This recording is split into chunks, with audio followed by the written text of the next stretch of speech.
Obama, the birth certificate thing. It is a distraction. Rush got to the point of it. What matters about President Obama is not whether he has a birth certificate, but that he has an economic policy, and that this economic policy is disastrous for the United States of America. The government of the United States borrows every single hour $188 million.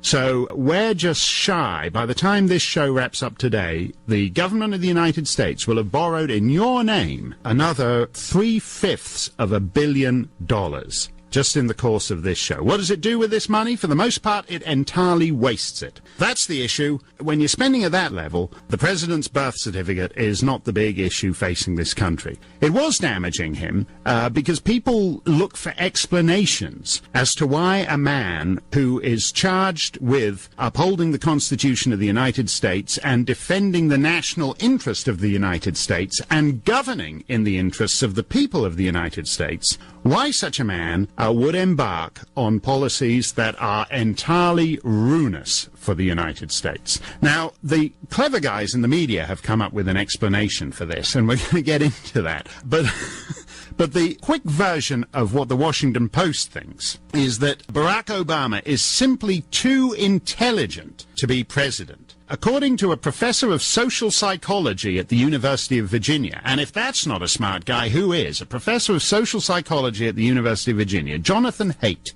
Quote, what distinguishes Obama particularly is the depth and carefulness of his thinking, which renders him somewhat unfit for politics, unquote. That's where we went wrong. We were stupid enough to elect a really smart guy to be president, and he's simply too smart for the stupidity that politics requires of you. This is the ingenious explanation by Jonathan Haidt as to why Obama is doing a wretched job. We're talking about Obama's struggle to regain control of the narrative. He was quite happy to let this long-form birth certificate issue sit out there and fester because he thought it was driving the Republican Party nuts. And he thought initially that it would rebound on the Republican Party. And if you notice, for a while, it seemed to be going that way because everybody else who was thinking of running for president, they suddenly found that whenever they appeared on ABC, NBC, CBS, CNN, somebody wanted to ask where they stood on the birther issue. The whole thing was to get all the mainstream candidates to turn on Trump and denounce him for being so vulgar as to and absurd as to bring this birther conspiracy into the mainstream. And then clearly the White House looked at it and realized that in fact he already has a problem with independence. The people who got him elected in November 2008 aren't there for him right now, and for whatever reason this birth certificate business wasn't helping him there. So we now have the spectacle of the President of the United States going out there and in effect responding to what Donald Trump worked up. But I think it plays into a larger question that Rush was talking about yesterday, the so-called smartness of this president. Some people were embarrassed because they say, well, Trump's a buffoon. And here's the President of the United States, the smartest president in U.S. history, according to presidential historian Michael Beschloss. Michael Beschloss called Barack Obama the smartest man ever to become president. And the question then arises, if he's so smart, why is everything such a mess? Why is he doing so poorly? And Dana Milbank in the Washington Post explains it this way. He says, Obama's strengths and weaknesses come from his high degree of integrative complexity. Because we can all use that in a guy, can't we? Integrative complexity. If you look at the small ads, it's what women want in a man. Integrative complexity. His ability to keep multiple variables in mind simultaneously. The integratively simple thinker, say George W. Bush, has one universal organizing principle that dominates all others, while the integratively complex thinker, Obama, balances many competing goals. And that's true, because you realize when he got to the end of his press conference, the integratively complex thinker Obama was trying to balance his competing goals of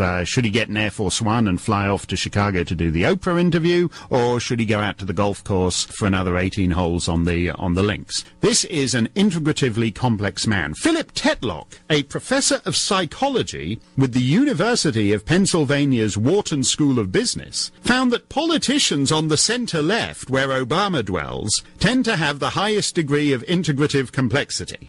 Well, there's a surprise. The smartest guys are on the centre-left. Because let's face it, if they're smart, they can't possibly be on the right, can they? So the smartest guys, the integratively complex guys, are on the centre-left where Obama dwells, according to Philip Tetlock. Actually, he doesn't dwell on the centre-left. Obama's worldview is on the far left. His view of American power is on the far left. His view of economic markets is on the far left. His view of society is on the far left. The fact that Philip Tetlock thinks that a guy like Obama is on the centre-left is a big part of the problem. But he has the integrative complexity. And Dana Milbank then goes, one type of thinker isn't necessarily better or smarter than the other. It depends on the circumstances. A simple thinker, such as Winston Churchill, for example, was a better answer to Adolf Hitler than the complex Neville Chamberlain. That's the thing, isn't it? You know, Neville Chamberlain, he was a smart guy. He was so smart, he would have lost the war. With war, a simpleton like Churchill comes into his own. And that's the situation we're in now. Things are so bad that a complicated man of integrative complexity, like Barack Obama, is simply unsuited to politics. You need a simpleton. The left uses this argument all the time. A couple of months after 9/11, Jacob Weisberg of Slate magazine wrote a piece for Slate called How Bush's Shallowness Makes Him a Good War President. In extreme times, the moron comes into his own, and integrative complexity is entirely suited to the issues of the day. They were saying it back then about Al Gore, too smart to be president. Now they're saying it about Barack Obama. He's too smart for the White House. This is desperation on the part of the left. This guy is not smart, and America's figuring it out. Mark Steyn in for Rush, 1-800-282-2882. We're talking about the smartest man ever to become president. That's what Michael Beschloss calls Barack Obama. Presidential historian, he should know. And why, in that case, he's having such trouble that we have the spectacle of the President of the United States standing up and before the world and announcing that he has a long-form birth certificate, and for the most obscure reasons. He said it was because 2 weeks ago it was the #1 news story in the land, and he wanted people to be talking about the economy. If the economy was the #1 story, nobody was covering the birth certificate thing because the New York Times guys are too snooty to look into it, so they just use it as a kind of cheap cudgel with which to bash the Republicans. Nobody was talking about it, but he felt it was the media, the court eunuchs of the Obama palace were, as usual, doing their palace guard role in protecting him, and somehow the damage was being done, and he decided he needed to get this thing out there. Let's go to John in Mercer, Wisconsin. John, you are live on the Rush Limbaugh Show. Great to have you with us. Oh, I'm glad to be with you. This is quite an honor. My comment is, this is something I've always had on my mind, and I think a lot of listeners see in what goes on.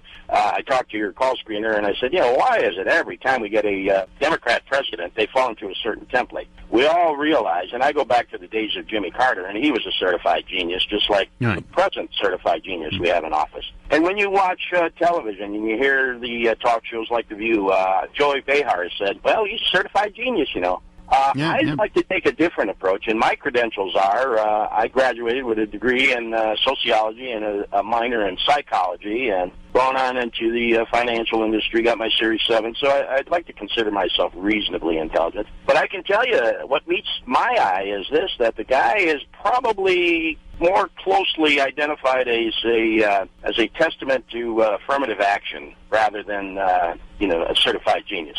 I can't believe anybody could make so many bad decisions that have our country on the verge of collapse and still be considered a certified genius. And then one last thought. Why is it that Sarah Palin, on the other hand, gets the other side of the template, which is, she's a Republican, she's a great-looking woman, and she's conservative, makes sense when she talks, and yet you hear people like Bill Maher saying, does she read? Yeah. This gets rather tiresome, You make a good point there, because Sarah Palin's run a commercial fishing operation. She's run a small town in Alaska. She's run a state. Barack Obama had never run anything until he became president of the United States. And when somebody pointed out to him that, say what you like about Sarah Palin, but she'd actually run all these jobs in which she had executive authority and had to make things happen at 9 o'clock every Monday morning, Barack Obama responded that his main qualification for running for president was that he'd run such a good presidential campaign. I mean, it's a totally circular postmodern argument. His qualification for being president is that he's doing such a good job of running for president. And whatever one feels about that, once he got in there, he wasn't any good at it.